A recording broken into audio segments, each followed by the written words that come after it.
is Dr. John Watson. I share a flat at 221B Baker Street with a young man named Sherlock Holmes. This would normally be a simple statement of simple fact, but I had learned in the first few weeks of our association that the normal process of returning home was in itself an adventure. I never knew what to expect. I seldom expected what I found. I had decided to spend a quiet evening at home, and I was determined not to become involved in any new scheme that Holmes would invent.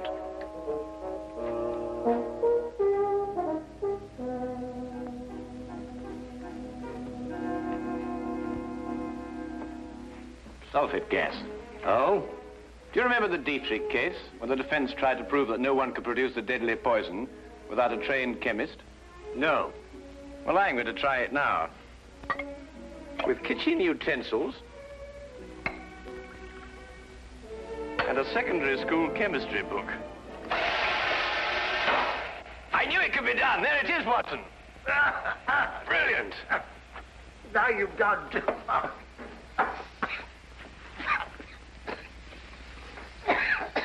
That woman was guilty as a vulture. Clever, too. Holmes, I wish you wouldn't forget that we've got to live in these rooms. Can't imagine why the prosecution didn't think of this. The gentleman arrived here in a hansom. Appears to be coming up here. What else did you notice about our visitor? Oh, I don't know. I say about 30-ish, conservatively dressed. A man of modest means. What do you think, Holmes? I don't know. I didn't see him. You did. Oh, yes. Yes, of course. Oh, excuse me. Morning, do come in, will you? Good morning. Is this Sherlock Holmes' flat? Yes, indeed. Oh, sulfate gas. Oh. Mr. Holmes has been experimenting. That's Mr. Holmes. How do you do, Mr. Holmes? How do you do? I must apologize for calling upon you without an appointment, Mr. Holmes, but it is urgent. May I present my friend and colleague, Dr. Watson? How do you do? How do you do? Now then, Mr. Winthrop. Mr. Harvey Winthrop, isn't it? Have we met before, sir? No, but you mustn't underestimate your reputation. Won't you come in? And sit down. Thank you. Over there.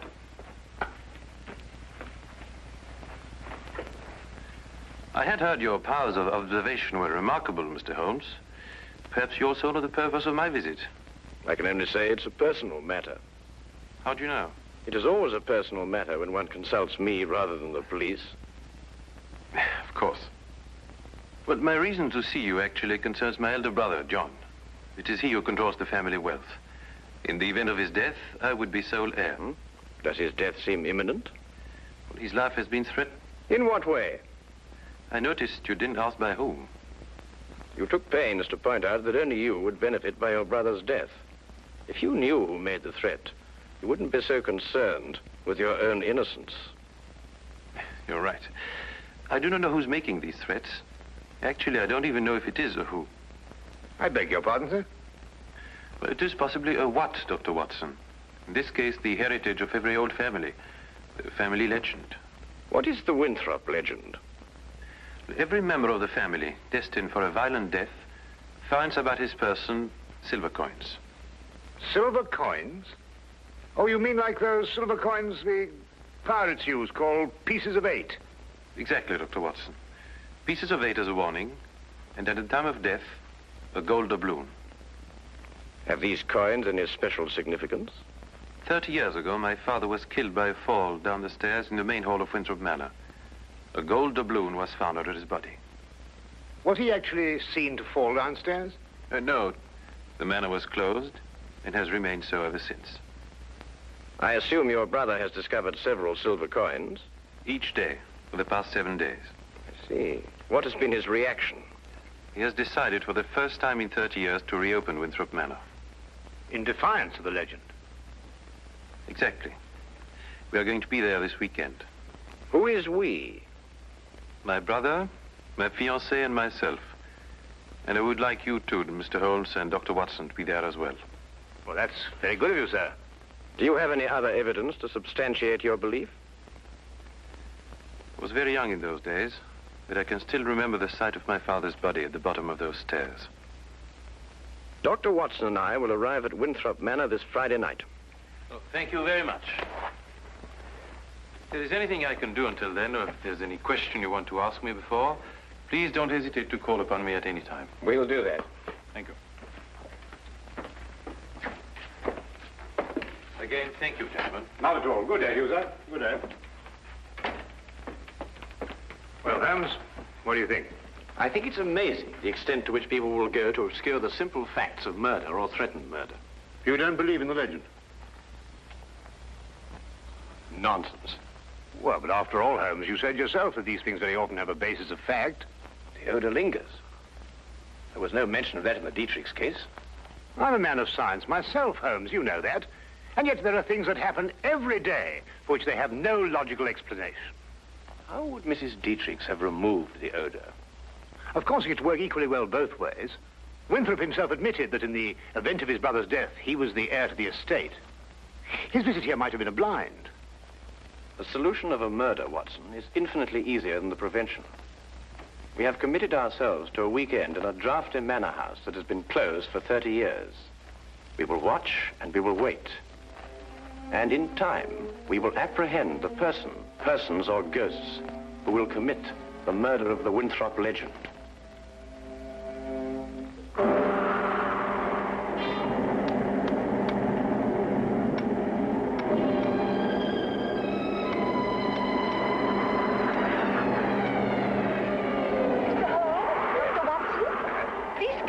Thank you.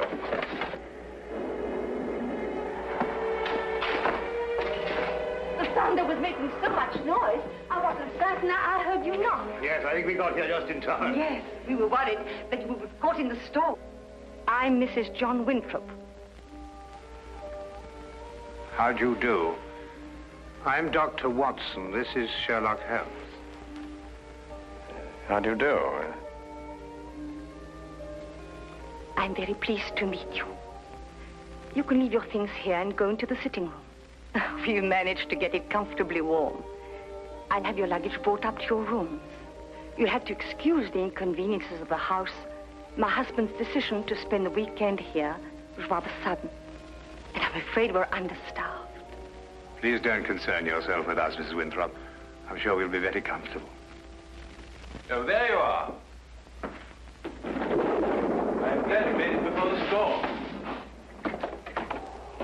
I see you've already met my sister-in-law. Yes, we have. How do you do? Oh, Harvey, perhaps you can show Dr. Watson and Mr. Holmes to their rooms. Yes, you probably want to freshen up. Good evening, gentlemen. This is my brother, John Winthrop. Dr. Watson. How do you do? How do you do? How do you do? How do you do, sir? I hope you'll be comfortable. Or as comfortable as possible in a house that's been closed for 30 years.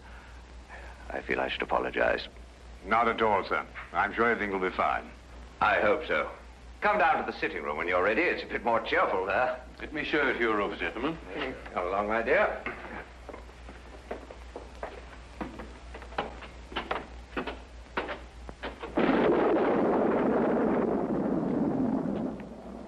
You didn't mention your brother was married. Didn't I? I thought I had. Then surely she would be the heir to the estate if anything should happen to your brother.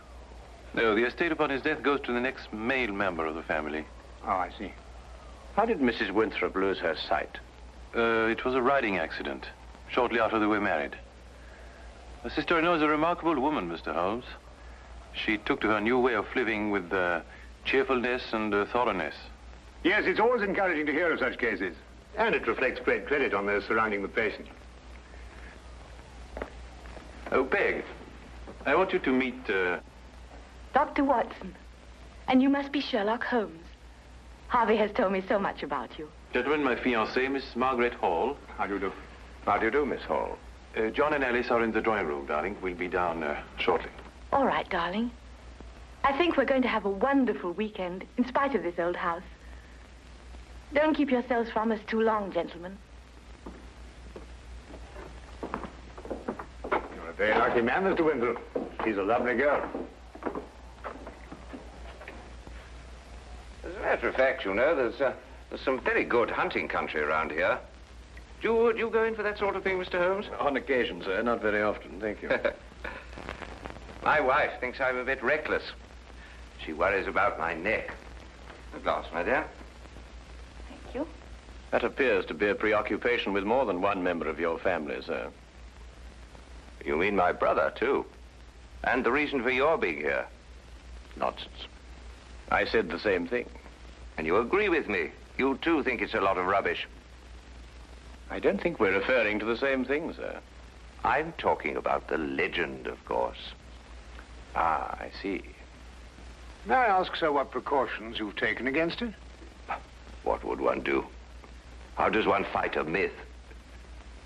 Well, what's your opinion, Mr. Holmes? Should I take this matter seriously? You are obviously taking it seriously by defying it.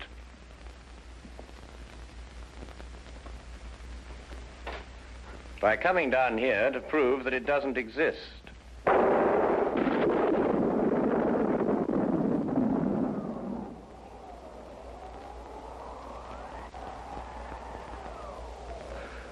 Jove, I hadn't thought of it like that.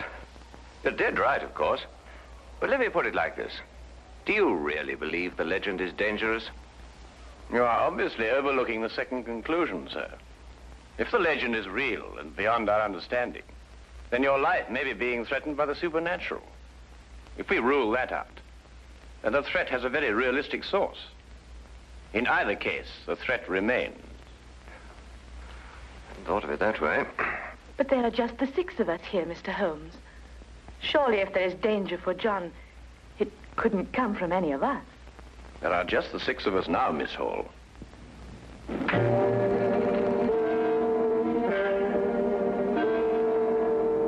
But now there are 7.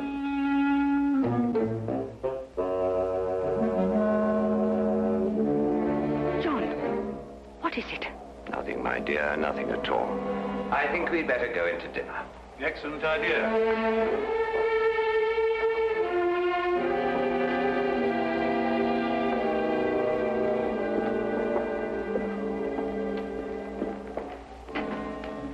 I don't like it, Holmes. Neither do I, Watson. Neither do I.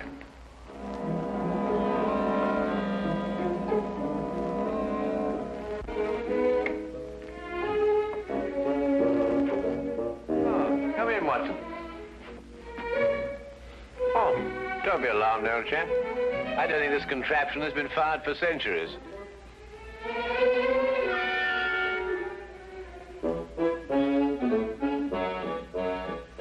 You could hardly expect me to know that from here, Holmes.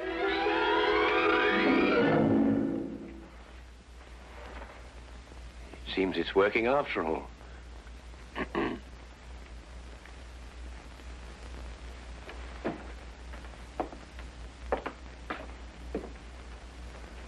I wanted to talk to you about that dinner we just had.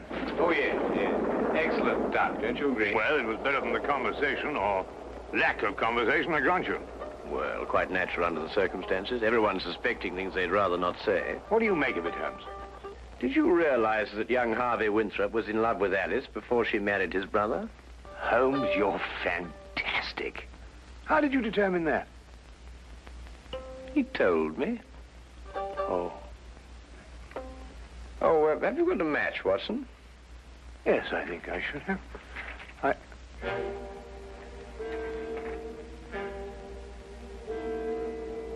Holmes, look. Yes, I know. I slipped it in your pocket during dinner. You what? I just wanted to see how easy it was to plant those things on someone else. Well, really, Holmes, for all you know, I might...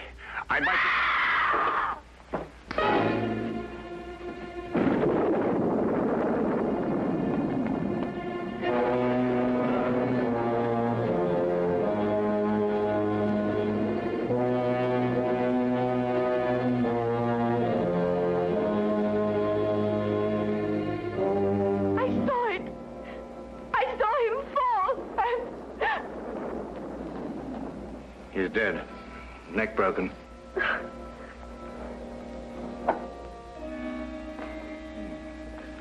A gold doubloon. What happened? Oh, someone tell me. What What's happened?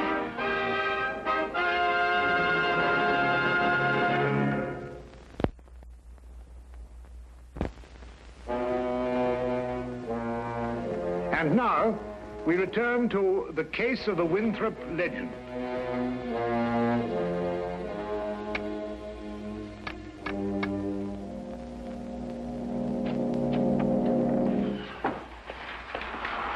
Had quite a time getting back here.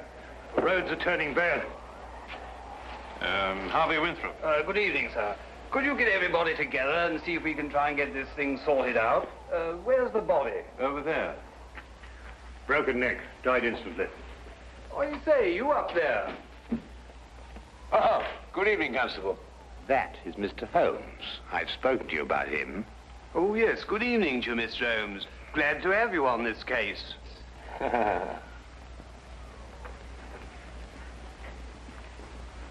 His wife. Been a terrible shock for her. Oh, Mr. Holmes, I'd like to discuss this case with you. I've got several theories. Dr. Watson was telling me coming down in the carriage. I think it would be better if she retired for a while. These will help. Thank you, Doctor. Dr. Watson summarized the legend for me on the way down, but quite frankly, Mr. Holmes, I would say we're opposed to a devilish mind here. Holmes, really? I don't know. What on earth do you think you're doing? A button. At the very least, the very least. Observe, Watson, I've almost torn a button loose. Oh, so I should think after all those acrobatics. Are you going to sit like that all evening? And yet the late Mr. John Winthrop fell down a long flight of exceptionally sharp stone stairs without damaging his clothing. What's that? I'd better check. Yes, I think you had. He may not have torn a button, but he suffered some very severe damage to his neck, I'd like to remind you. An indisputable fact, my dear Watson. Well, what are you getting at, Holmes? That's right. Now we're getting somewhere.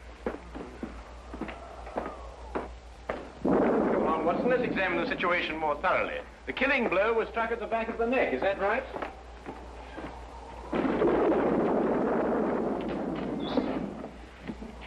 It was. He must have struck the edge of the stairs as he fell. Stone, edges quite sharp. Wouldn't the wound be deeper, more pronounced, Watson? Would you re-examine the injuries like a good fellow? Mm-hmm. Well, the skin's broken, but not unusually so. Still, it's difficult to know the position of the body when he fell. I agree with Mr. Holmes. Winthrop and the blind woman were at the top of the stairs when he fell. Mm-hmm. And in a position to have pushed him down. Right. You then imply that Miss Hall, being downstairs all the time, may be ruled out as a suspect. Well, I should take that as a prima facie proof of her innocence. Do you really think so, Watson? Mm-hmm. What's that? Who are you accusing, Mr. Holmes? Your fiancé. Holmes? You're insane. Not at all, I assure you. Your brother didn't fall down these stairs. He was killed, struck by a blow from behind, very probably in this room. His body was then placed at the foot of the stairs, and the legend having been carefully reawakened, and the manner in which your father met his death, and the gold doubloon, all led you to the obvious conclusion. She couldn't have done it. I assure you she could. But Holmes, she had no motive. The estate now passes to Harvey Winthrop. Well, yes, I'm the only one who had a motive. I would say you and the lady you are going to marry. Are you going to report her to the police? Less than useless, I'm afraid. No court in this world would ever convict her on the evidence we have. Well, assuming you're right, and mind you, to me, it's only an assumption, there's nothing we can do. Yes, there is. We can at least remove the assumption. Come with me, gentlemen, into the drawing room.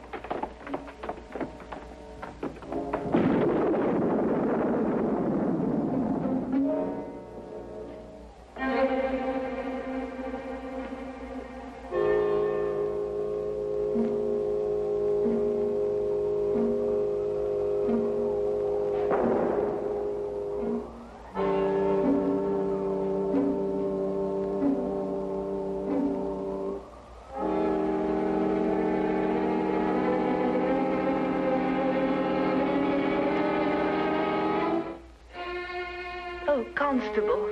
I didn't know you were there. Just looking around, routine, you know, miss. Of course.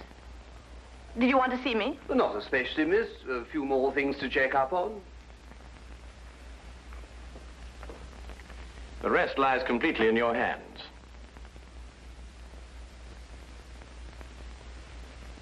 Alice is resting now. Not sleeping, but... Oh, this whole thing is horrible. If you'll forgive us, Dr. Watson has a medical certificate to fill out. Yes, I should attend to that.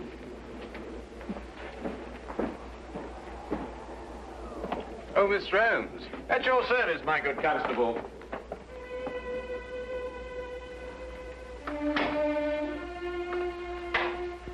That Holmes. What a peculiar man. What? Oh, Holmes, yes, he is, isn't he? Peg, Yes? Well, this is difficult to say. What is, darling? In light of what's happened, I think it's best we break off our engagement. Break off? But why? Well, there's certain to be a mess in the papers about all this. Oh, you needn't worry about me, darling. Well, actually, it's Alice I'm thinking of. Alice? Yes, she'll be so terribly alone now. In a way, I feel responsible for her. You love her. You've always loved her. And now that your brother's dead, you... You mustn't think that. There's something else. What else? Why this sudden protective fatherly interest? 10 years ago, Alice and I went riding across the moors. I started a race. Her horse broke away from her, and she couldn't stop him. He took a high fence and fell. And Alice became blind. But you can't live with that for the rest of your life. It was an accident. It was unfortunate, but it shouldn't influence our relationship now. I'm afraid it does. To me. John dies, and you take Alice. That's funny. That's really ironic. Ironic? What makes you see ironic in such a situation? I don't know. I just meant nothing. Just an expression.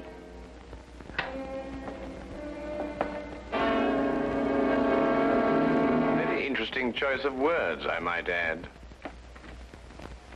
Alas, I must confess we were eavesdropping. Is there anything you'd like to confess, Miss Hall?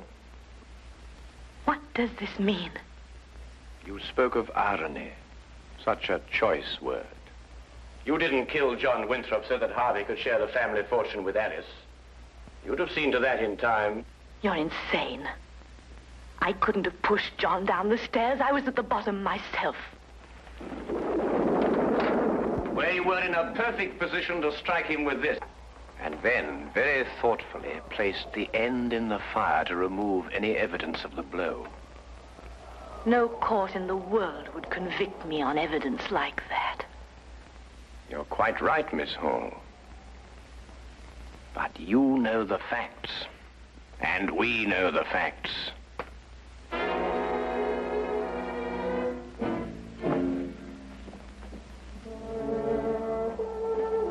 But surely, Holmes, something can be done.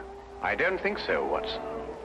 The young lady used her wits and an ancient legend. And a murderess walks free.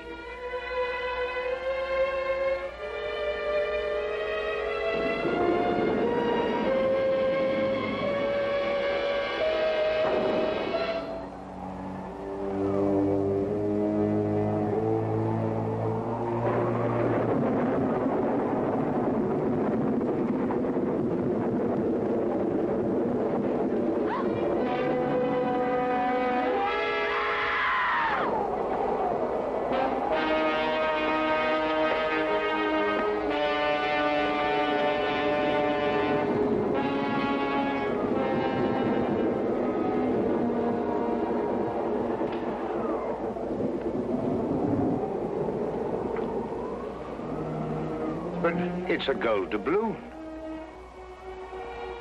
And she said no court in the world would ever convict her.